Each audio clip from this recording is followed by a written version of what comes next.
Eu estou trazendo aqui para conversar com a gente o doutor Altamir França. Ele é advogado da área criminal e vai trazer aqui a sua experiência, compartilhar com a gente o seu conhecimento. Doutor, seja bem-vindo, boa tarde. Boa tarde, meu querido, é um prazer estar de volta no Tribuna.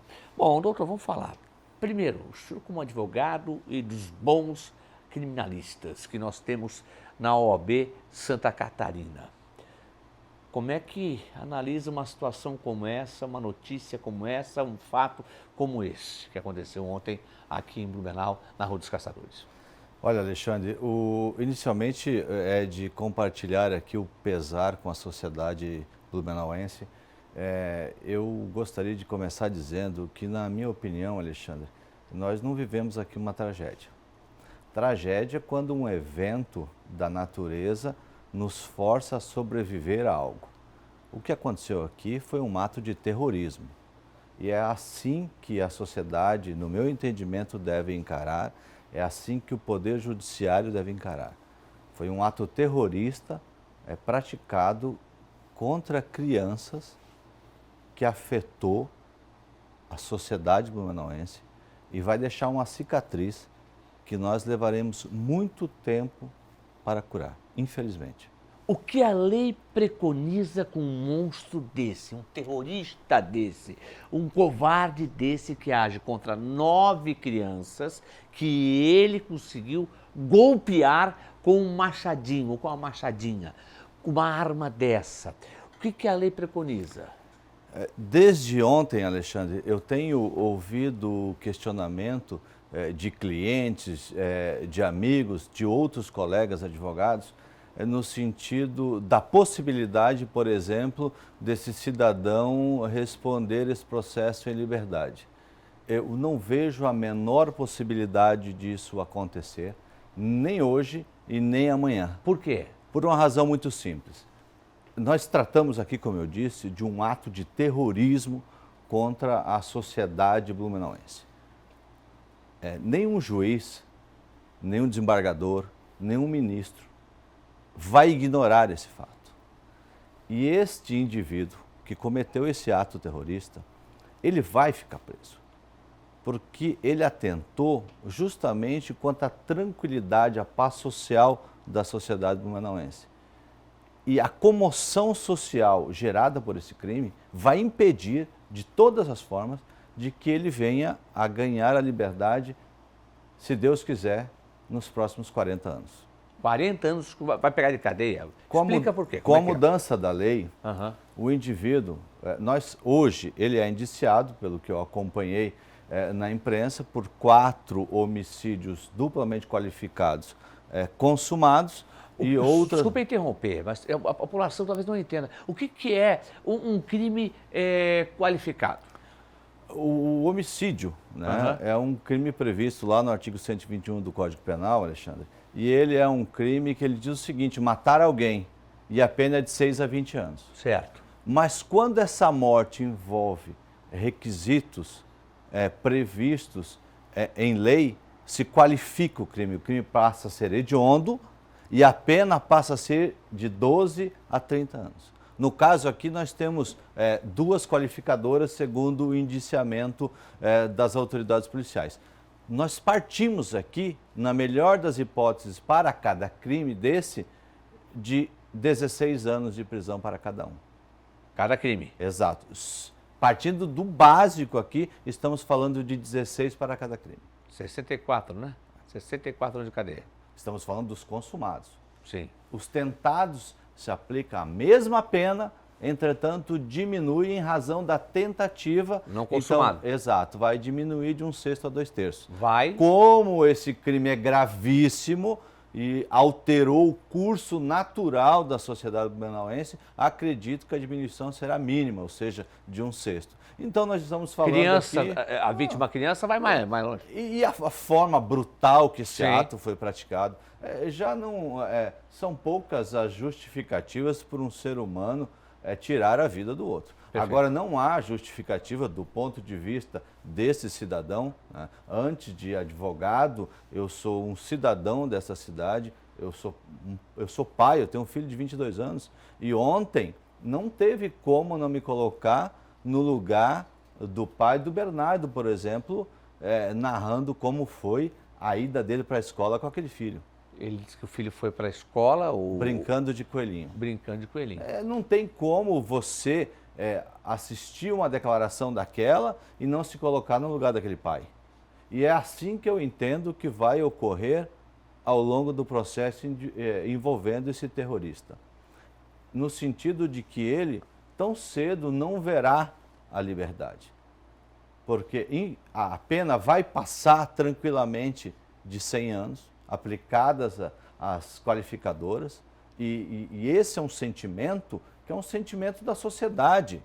Nenhum cidadão vai admitir algo diferente disso. É por isso que, na opinião desse advogado, dificilmente se terá aqui a liberdade provisória.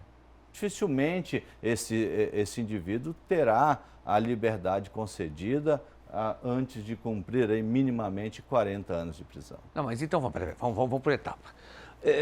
Eu me lembro um caso que me chama a atenção, evidente, esse aqui é uma situação diferenciada, mas vamos lá.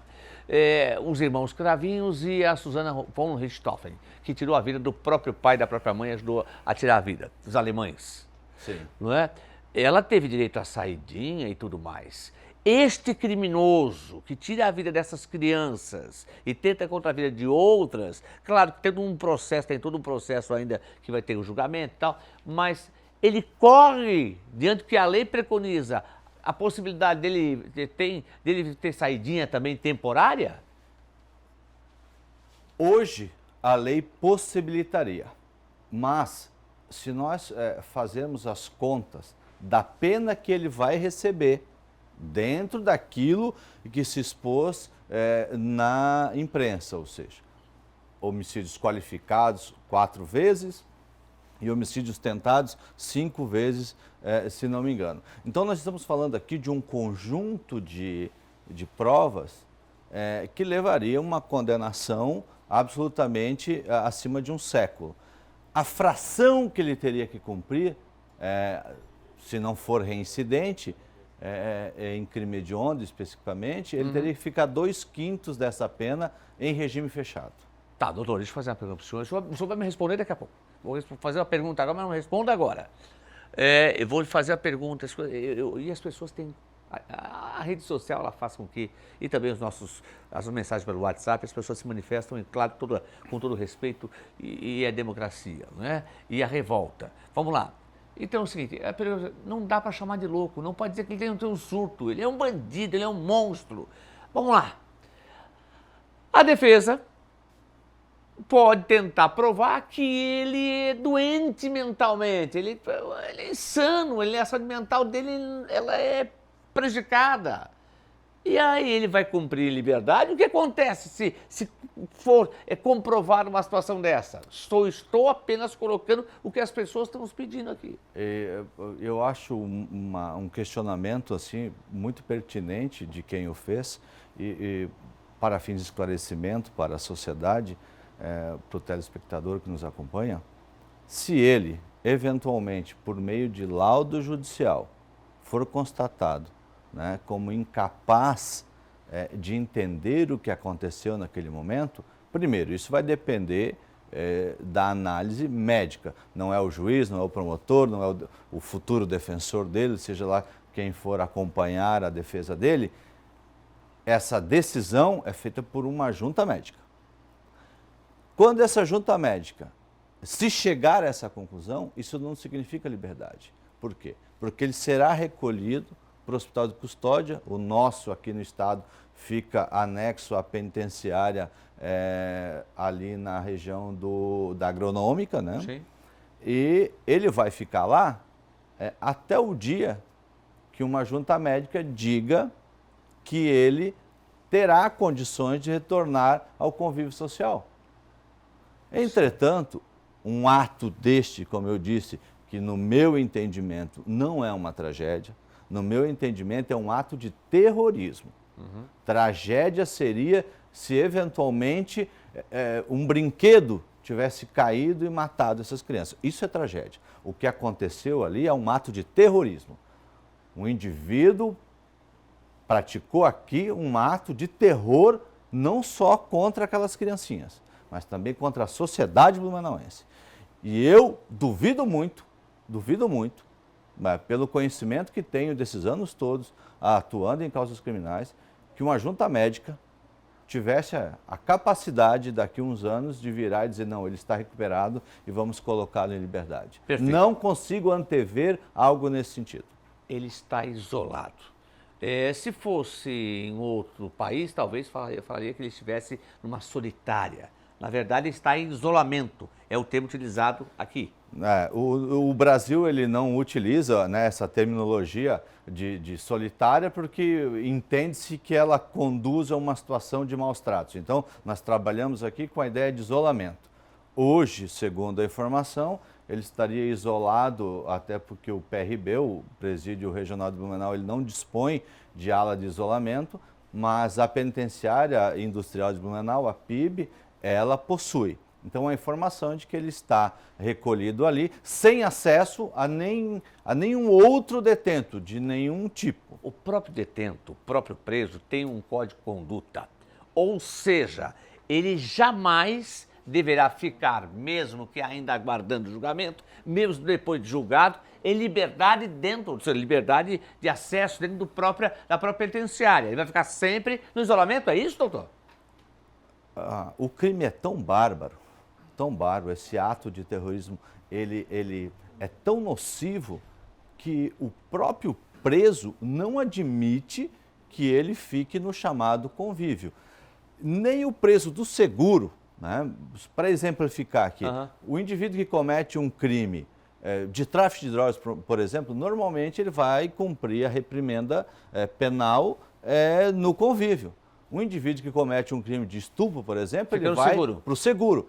Nem no seguro, onde estão estupradores condenados por estupro, eles admitem esse indivíduo lá. Por quê? Porque o código de conduta do preso não admite violência contra a criança e contra a mulher. Ainda mais esse então, tamanho. Um indivíduo desse não sobreviveria um banho de sol no convívio em lugar nenhum.